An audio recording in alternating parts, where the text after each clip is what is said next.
mamas. Thanks for being here with me today. We have Abbey Williams. She's been on here before and she's absolutely fantastic. She's a behavioral health therapist, the producer and host of the Mimosas with Moms podcast, content creator of the social media platforms, and author of an ABC of Families and mother of four. She is committed to supporting, empowering, and connecting with mothers in all seasons of motherhood. And she navigates her blended family and co-parenting life with her husband, 4 kids, and 2 sister labs. I love that so much. We're going to be talking about how to navigate a co-parenting relationship so that the child wins. Abbey, thanks so much for being here. Thank you for having me back. I love this summit that you guys do. And so I'm so excited to be back at Mom Conference. So thank you. You bet. And we're glad to have you. So let's start with, what was your experience like when you first had to start co-parenting for the first time? Yeah, so I started my motherhood journey a little bit different than most. I was a young mom. I started at 21 years old. I was halfway through my bachelor's degree and found out I was pregnant. So not only was I now kind of facing this new life journey as a young person, when I feel like as 21 years old, you're very much still a kid yourself, and now coming into this motherhood role. My son was a year old when his father and I decided to separate. And so, kind of juggling a lot of these unknown territories as a young person while you're still building yourself. There was a lot of things at play, but his father and I have always really put him first in every decision that we've made. I look at our journey and where we've come, we've come so far in the 10 years that our son has been in this world. And yeah, it's been a journey. My goodness. Well, I love that you said you put your son first, and of course that's what you'd want to do. How do you help boost your kids' sense of security, self-esteem, and well-being during the transition of a new relationship or marriage? Yeah. So, I'm trying to think. He was 5 years old when I met my husband. He was right before his 6th birthday when we got married. And going into this relationship, for me and our co-parenting relationship, I always knew that whoever was going to come into the fold kind of had to know that the dynamics of this co-parenting relationship are, we really respect one another, me and my co-parent. We put our child first. We do a lot of things together. And I know that that's not the case for all co-parenting families. I know that that's not achievable. But for us, we go to the pumpkin patch every year together and get family pictures in the pumpkins every year of his life. We celebrate birthdays together. We've done Christmas mornings together. And these experiences that we didn't want to miss out on with our child. And we wanted him to have a sense of family. So then adding another parent or another adult into the relationship, I think that that's a really hard thing to kind of come into. I think it takes a very special person to be able to feel secure in that relationship. And, I could understand why there would be like feelings of jealousy or, some negative feelings there. I think that that's totally understandable. And we were very fortunate to have my husband come in, and he's never, not put our child first also. So now we have 3 parents in the fold that all are very committed to making sure his needs and what's best for him is what comes first, and not any of the adults' emotions. Because I think that that's kind of what happens in a lot of co-parenting relationships, is that there's a lot of emotions that go on, with an ex, with, maybe you and your spouse, right? There's a lot of emotions that us as adults are having, and being able to really check those emotions at the door. And this isn't about me. This isn't about the other person. This is a commitment to honoring our child's needs and making him feel, like he's loved, he's wanted in both homes. The step parent now that you have, he's not your biological father, but you're, welcome here, you're loved here, you're not treated any differently. And I think that those are hard things to really navigate. And I understand, the struggles that some co-parents go through. What impact has that had on your son that you've seen, being able to have that attitude and camaraderie with your, your ex and your husband now? Yeah. I think that like for him, because since a lot of these things happen so young for him, it's always kind of just been the norm. Now that he's getting a little bit older, I think that he is more appreciative, that like sometimes this isn't how it plays out for some Right. families. And his both dads have coached teams together. They've coached baseball together. They've coached basketball together. My husband is a very dominant personality type. So he is like always dives right in, I want to be head coach. Like, this is great.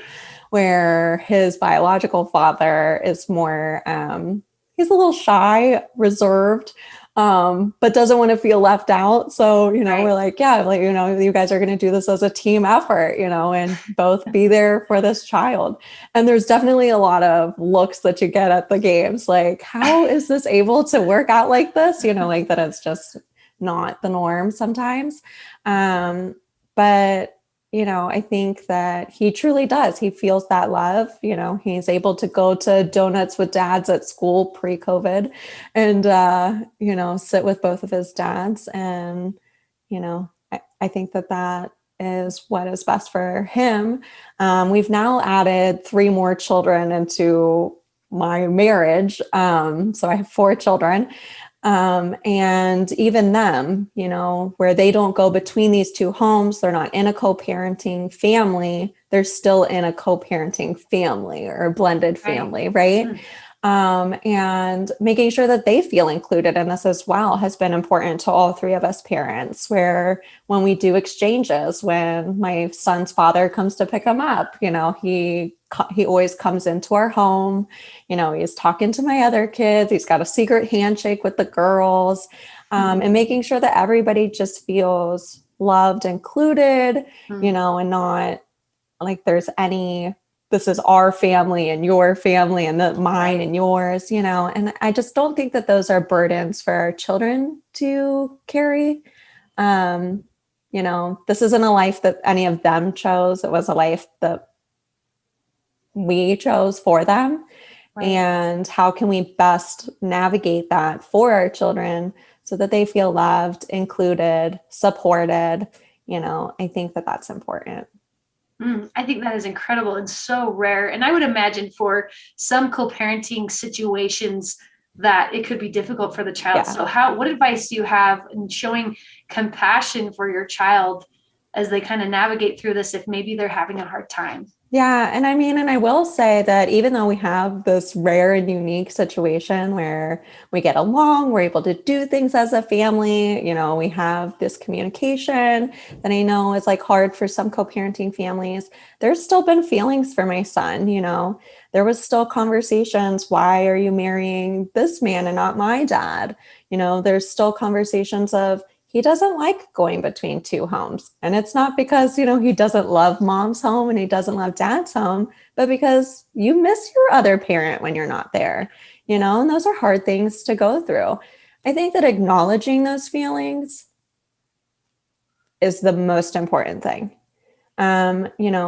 You don't always have to fix your child's feelings. They're going to have sad feelings. They're going to have angry feelings. They're going to have happy feelings. That's part of the human experience. Sitting with them and acknowledging them, validating them. I know it really does suck that you have to go between 2 homes. I'm really sorry that is how it is. I think that is so human. And I think that as humans, all that we want is to be heard, understood, seen. Think about how many times in your life that you just want to be understood, right? And we all have that deep desire. And I think that showing up for our children like that in all areas of their life is important, especially right here. And to kind of go on to, when co-parenting situations don't look like mine, maybe you guys aren't able to communicate, maybe you guys aren't able to celebrate birthdays together. I think that those things are okay. I think that as long as they are seeing a happy mom and a happy dad, 2 people that love them, 2 people that support them, that's important. And I think checking our feelings at the door, not bashing your co-parent in front of the child, remembering that your child is still half of that person, and, because like I said, we have a warm and fuzzy relationship, but there's reasons why we're not together. You know what I mean? Right. I'm like, there's things that he probably doesn't like about me that he's not saying to my face, and there's reasons that I am not with him, but my child is still half of this other person. I respect that. I won't say bad things about him in front of my son. And, find a girlfriend that you can drain off some of those feelings with, right? And that goes for your marriage as well, Totally. You're always going to have those feelings in adult relationships where you're like, he's driving me crazy. And I think it's important not to voice those frustrations in front of our children. Those adult things aren't theirs to carry. I think that is so true. Yes. And in your relationship, and not to be off topic, but my parents have been great about that for the most part. But I remember each one of them saying something little about the other when because I'm the youngest of 7. So I feel like by the last child, they're like, whatever, it doesn't matter what we say, but it stuck with me, even if it's a little bit older. So I think that's really good advice. And especially when you're co-parenting, because it could come across as a little more hostile. So yes, we have some of our parents like good and bad traits, right? Yes. I could think of like his dad is a little disorganized, and now I'm like watching my son and I'm like, dang it. I think you might have some of this and we might need to help you guide you through some of these things. But if you're sitting here, bashing these, we all have, our good and our bad qualities, and you're saying, oh my gosh, he's so disorganized. And then you're internalizing those things like, great, I am too. And mom says like, this is bad about my other parent, what are they taking from that? So true. I know that that's never the intent with parents, right. Or hopefully that's not the intent, but I think that we do have to be intentional with what the messages are. Yes. I love that. And nobody's perfect. You can make mistakes, but just try again the next day. So I guess this is kind of more for your husband, how he's done this. How do you handle discipline, especially if the child is not yours, or if you have some different rules? How does that work in your house? Right. So we pretty much are all on the same page with discipline. And I think that that's a hard one for co-parents, especially to get on the same page between the homes.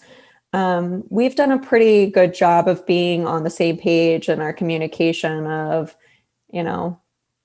he didn't turn in homework or whatever. He didn't follow directions. So we're not doing electronic time tonight, but he's going over to your house. So like, you have to follow through with us. And we're like, yeah, okay. So the three of us are pretty good about communicating and being on the same page with discipline. It is like kind of different right now because we have so many different developmental stages in my house. So the big kid who's in the co-parenting dynamic, he's 10. And then my next one, she's 4. Then we got a 3 and a 1-year-old. So, I think that as this, evolves and the littler ones become bigger, and their discipline will look different, but right now I'm like, they're all at such different developmental stages that there are different ways of disciplining and redirecting and guiding them through what they're going through. And those are conversations that we have to have with the big kid, because I feel like sometimes that can come across as unfair, and having to have the conversation of where a toddler's brain is, where they are developmentally, why your expectations are a little bit different than a 4-year-old, like we have to have those conversations and, validating that I understand that you feel like you're getting in trouble more. I understand that you feel like you're getting yelled at for, antagonizing the younger ones, and I think that this will be conversations that I'm going to have with the younger ones as well. The next child, she's 4 and then the baby's 1. I'm sure she's going to go through some of these feelings at some point when the baby's in his toddler years and she's getting the brunt of some things. But yeah, I really think that listening to our children, validating them, showing up as humans with them. And like you said, no parent is perfect. You're going to get it wrong. Sometimes you come back, you show your humanness and you apologize and, you sit with them. And I think it's important. I love that. What do you have any tips or tricks or anything if you and the co-parent can't agree on an issue? Yeah. That comes to your child. I think that there's a couple ways to kind of navigate this. I think that with our children, there's so much control that we're just like clinging to. And I think that these co-parenting dynamics, especially, it doesn't feel natural to give your time up with your child. Right. 50% of the time, as a mom, right. Like it's still, 9 years later, it like pains my heart when he walks out the door for a weekend at dad's house, I think it gets better with time, but there's nothing natural feeling about it. So I think that acknowledging your feelings that, this stinks. I hate this. I think that allowing yourself to give up some of that control, I do believe that other parent has his best interest at heart, right? Right. And even in these situations where maybe you guys aren't getting along, can you say that? Do you feel like your co-parent has your child's best interest at heart? If the answer is yes, then maybe allowing these other ways of dealing with them, maybe explore these other ways. Maybe there is a better way. Maybe there's just a different way. I think that we get so hung up on, and I was like talking to somebody about this with like toddler power struggles recently, like we're going through the ringer with our toddlers right now. Same here. It's hard. The toddler years are so hard. Yes. And, that we just have like this mindset that there's like one direct path to this, like the solution to the problem. But so often there's a million different ways to get to that solution, right? And I think that acknowledging that in the co-parenting dynamic of they have their way to do this, I have my way to do this. We both have the child's best interest at heart. We both want to raise the self-sufficient, wonderful human and put them out into the world. They might be doing it their way. I might be doing it my way. But maybe it will offer our child some diversity in how they're approaching things. Maybe they're able to pull from different ways of doing things so that they can be their individual self. Maybe they'll be more resilient. I think that there are some positives to these different styles. And I don't think that there has to always be one win. Right. I don't think that there has to be a win. So. I love that. I love the thought of thinking that it could benefit them, having that mentality that it's okay if it is slightly different, as long as you have their best interest in mind, and it could end up benefiting them in the end. Yeah. And I always like kind of check in on my son that, maybe therapy is a good place to explore some of their feelings. I think that I myself am a therapist. I'm like a huge advocate that like everybody should be in therapy. I'm like, if you're having a lot of feelings around your co-parenting situation and you don't want them to spill over or, whatever, like you're going through, it's hard. Maybe you need to talk about this in a professional setting. And maybe it's a good place for your child to kind of navigate their feelings of, mom's doing it this way, dad's doing it this way. How am I supposed to deal? I think that there's a lot of positives to having a third unbiased person to help guide them through those situations. Yeah, I agree that can be extremely beneficial. We talked about how nobody's perfect. No situation is perfect. Do you have an example of a parenting story where you made a mistake, something happened, but then everything turned out okay? Oh my goodness, probably too many to count, right? I should have been prepared on this one, right?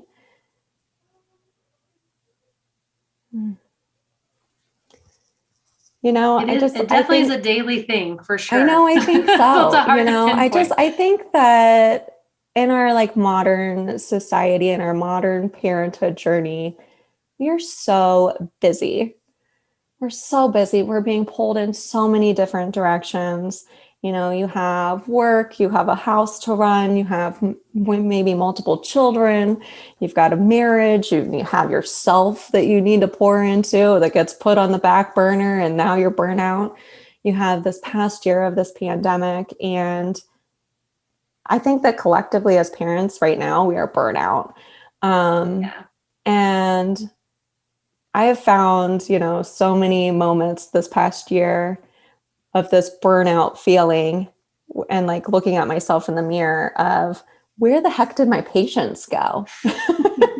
I'm like, where you're just like having these mom meltdowns, you're losing it. If this is happening to you, you are not alone. So many of us are feeling like this right now. So many of us go through this with or without a pandemic. You get pushed to your edge and you're losing it.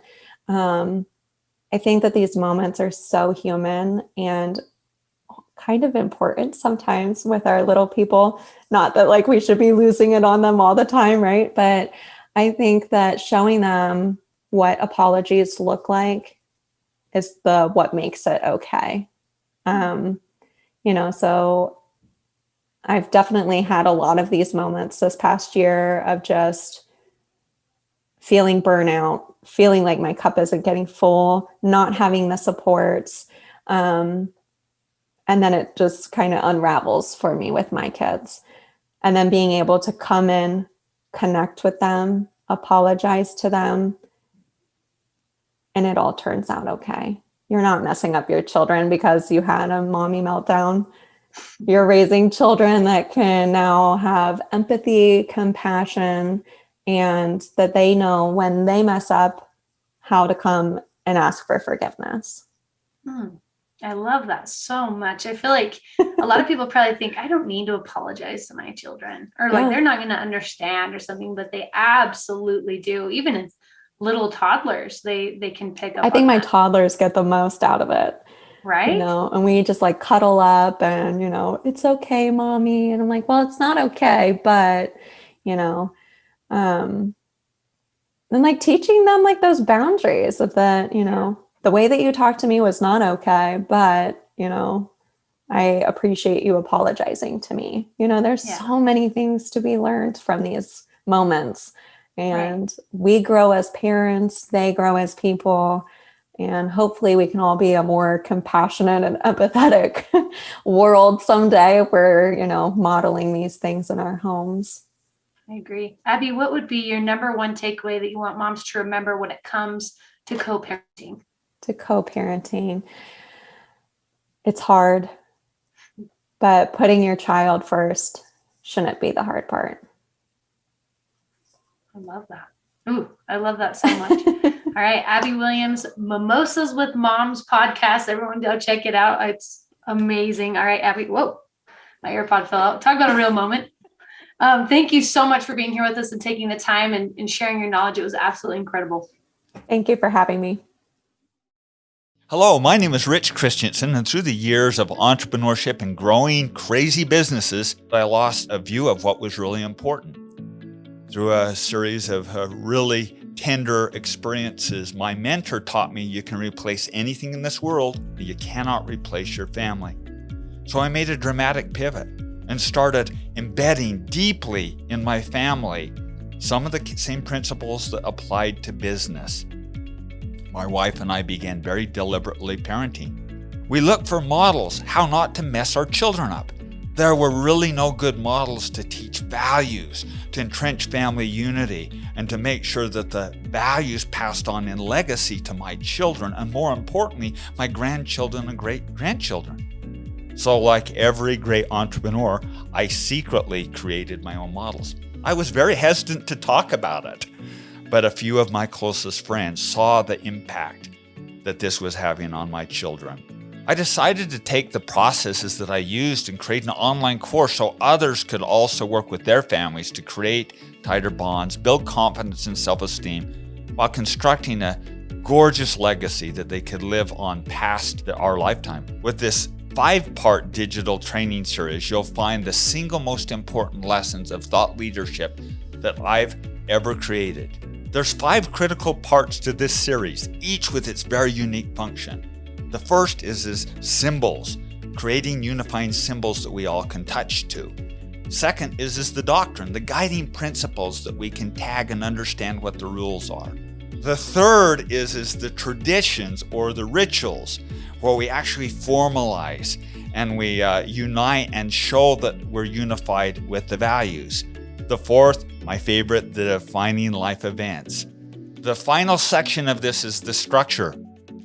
What do the really wealthy families do to preserve their wealth and to pass on in the form of family banking? To pass on how you appropriately set up the will and how you embed your family constitution so that these values permeate and pass on.